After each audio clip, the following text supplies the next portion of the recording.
What's up, guys? Today I want to show you how to download Windows Media Player from the Microsoft Store. So if you like this kind of stuff, if you like videos like this, please subscribe.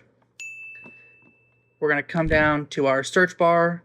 We're going to go to the Microsoft Store. Go ahead and click that, or you can open it from right here. We're going to come up to the search bar up top. We're going to type in Windows Media,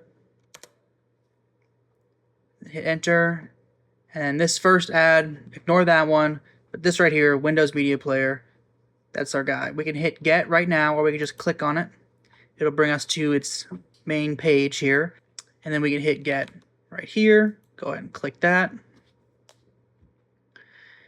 Gonna wait a couple seconds for it to install, and there we go. We can open it from right here, or we can exit out of this, come down to our search bar again, type in Media Player, and it'll pop up right here.